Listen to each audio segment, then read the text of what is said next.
We now start our discussion of the third module of chapter 6. We will continue from where we had left in the second module, and we will continue our discussion of the convergence theorems for the process of Lebesgue integration in this module also. So, we first go to the first slide of this module. So, we start again with the last definition of the module 2 of chapter 6. So, again recall that the Lebesgue integral of a non-negative measurable function f defined on a measurable set E is defined in this way as the supremum of integral over E s d mu, where s is less or equal to f and s is a simple function, and if in particular the value of the integral is finite, then we say that f is Lebesgue integrable. Next, we want to extend this definition to arbitrary measurable functions. So, consider an arbitrary measurable function f defined on a measurable set E.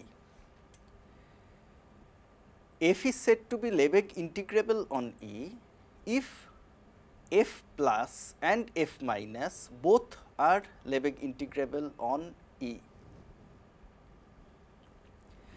Recall that what is f plus?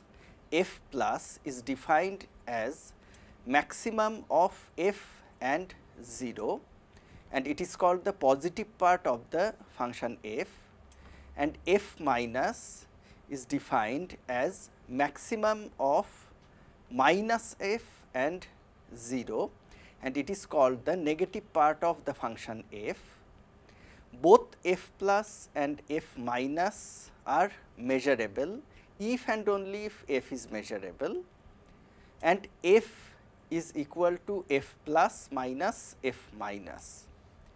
So, f is Lebesgue integrable on E if and only if both its positive and negative parts f plus and f minus are Lebesgue integrable on E, and we define the Lebesgue integral of f over E as the difference of the two Lebesgue integrals, integral f plus d mu over E minus integral f minus d mu over E. Now, you can observe that why we take both f plus and f minus as Lebesgue integrable, because if both the integrals are equal to infinity, in that case on the right hand side I will have something like infinity minus infinity, which cannot be defined. So, for arbitrary measurable functions, Lebesgue integrability is more important, and obviously you can see that sometimes for arbitrary measurable functions the value of the Lebesgue integral also may not exist. Now, if we consider the function mod f, we know that f is measurable if and only if mod f is measurable, because mod f is equal to f plus plus f minus. So, we can conclude that a measurable function f is Lebesgue integrable on a measurable set E if and only if mod f is Lebesgue integrable, and obviously mod integral f d mu is less or equal to integral over E mod f d mu. Again, from the theory of Riemann integration, recall that if f is Riemann integrable on closed interval a b, this implies that mod f is Riemann integrable on closed interval a b, but generally the converse is not true. For example, if we take a function f in such a way that f takes the value 1 for all rational numbers and the value -1 for all irrational numbers in closed 0 1, then it is easy to prove that f is not Riemann integrable. But if we consider mod f, then mod f becomes the constant function 1, and so it is Riemann integrable. So, the Riemann integrability of mod f does not imply the Riemann integrability of the function f. So, this is another point where we have difference with the Riemann integration process. Now, we try to understand what is the difference between the existence of the Lebesgue integral of a function and the Lebesgue integrability of a function. Suppose we start with a sequence of pairwise disjoint open intervals in closed interval a b I n such that square root of the length of I n, if we take the infinite sum. So, sigma n is equal to 1 to infinity root L I n, this series is convergent. So, its sum is finite. Let sigma n is equal to 1 to infinity alpha n be a convergent sequence of real numbers. Suppose a function h is defined by this way: h x takes the value alpha n by root L I n if we take x from the interval I n and it takes the value 0 otherwise. Now, see that if we consider the mod function h, then integral a to b mod h d mu, this becomes the infinite series sigma n is equal to 1 to infinity mod alpha n, that is the sum of the absolute values of alpha n. And this shows that the function h is Lebesgue integrable if and only if the series sigma n is equal to 1 to infinity alpha n is absolutely convergent. So, if I take a series sigma alpha n which is convergent but not absolutely convergent and consider the corresponding function h, then see that integral a to b mod h d mu becomes infinity, and so h is not Lebesgue integrable, though integral a to b h d mu exists.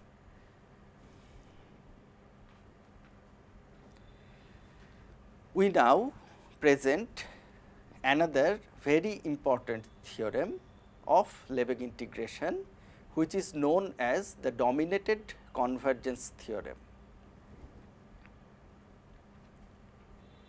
Suppose f n is a sequence of Lebesgue integrable functions on a measurable set E such that the sequence f n is pointwise convergent to the function f, that is f x equal to limit n f n x exists for every x belonging to E. If there is a Lebesgue integrable function g which dominates the sequence f n, that is mod f n x is less or equal to g x for all n belonging to capital N, and this is true for all x,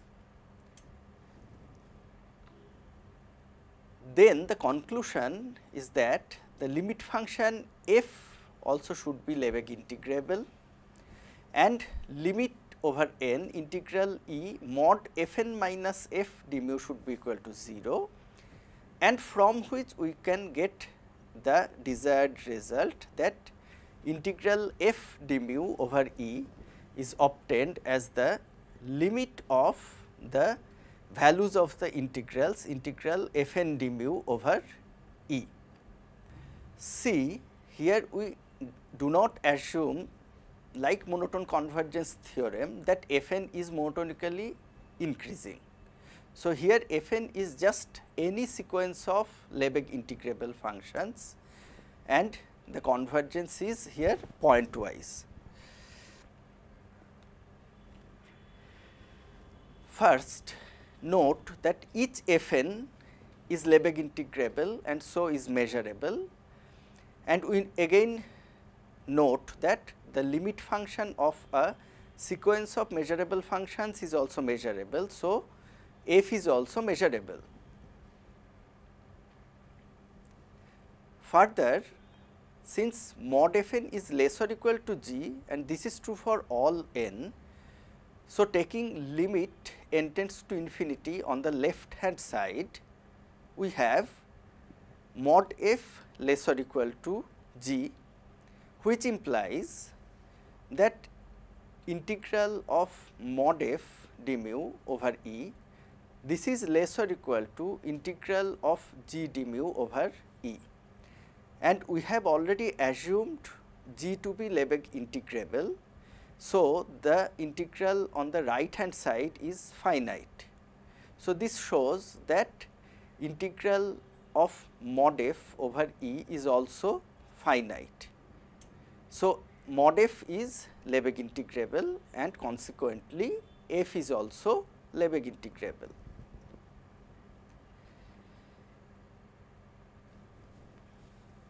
Again, consider this inequality. If we consider the sequence of functions f n minus f, now see that mod f n minus f is less or equal to mod f n plus mod f. So, this is less or equal to 2 g because each of the terms are less or equal to g. So, if we consider this sequence of functions 2 g minus mod f n minus f, observe that f n is measurable for each n, f is measurable, g is measurable. So, 2 g minus mod f n minus f is a measurable function for each n, and from the above inequality it is clear that each of these functions are non-negative. So, the sequence 2 g minus mod f n minus f, this is a sequence of non-negative measurable functions. Though we do not know anything about its convergence, so we can apply the most general convergence result, that is Fatou's lemma, on this sequence of functions. Now, observe that since f n converges to f everywhere, so mod f n minus f tends to 0. So, 2 g minus mod f n minus f, this sequence is actually convergent to 2 g. So, on the left hand side we have integral over E 2 g d mu, we start with this integral. This is equal to integral over E liminf 2 g minus mod f n minus f d mu, and by Fatou's lemma this is less or equal to liminf n integral over E 2 g minus mod f n minus f d mu, and this is equal to limit in f integral 2 g d mu plus integral over E minus mod f n minus f d mu, because we have shown in our course that for two measurable functions f g, integral f plus integral g is equal to integral f plus g, and this is equal to integral 2 g d mu because this is a constant. So, we can treat it as a constant sequence, and the second term, if we take the minus sign outside the integral, then we have the second term equal to minus lim sup n integral over E mod f n minus f d mu. Now, since G is assumed to be Lebesgue integrable, so we know that the value of this integral is finite, and consequently the value of the integral of 2G is also finite. So, from the last inequality, we can cancel out integral 2G d mu from both sides, and consequently we get this, that lim sup n integral over E mod f n minus f d mu should be less or equal to 0. But see that mod f n minus f is always greater or equal to 0, that is non-negative, and so integral mod f n minus f over E, this is always greater or equal to 0 for all n. So, I have a sequence of non-negative real numbers, and we know that if we take a sequence of non-negative real numbers which is not convergent to 0, then it must have positive lim sup. It cannot have negative lim sup.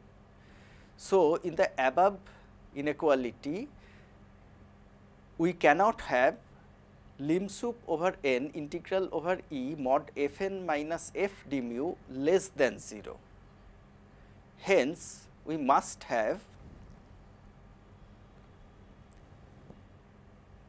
lim sup over n integral over E mod f n minus f d mu should be equal to 0. But if lim sup is equal to 0, then lim inf is also equal to 0, and this means that the limit exists, and we have limit over n integral over E mod f n minus f d mu is equal to 0.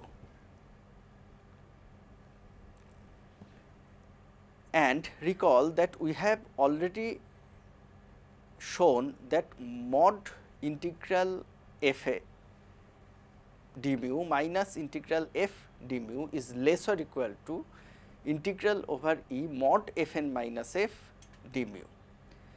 So, since the right hand side is 0, left hand side also is 0 as n tends to infinity, and this shows that integral f d mu over E is equal to limit n integral f n d mu over E, which is our desired result.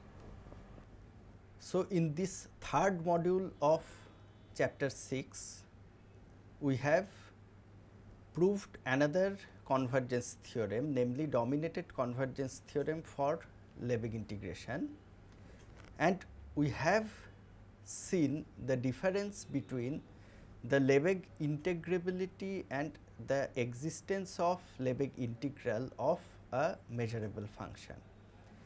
And with this, we finish the third module and also the whole chapter 6.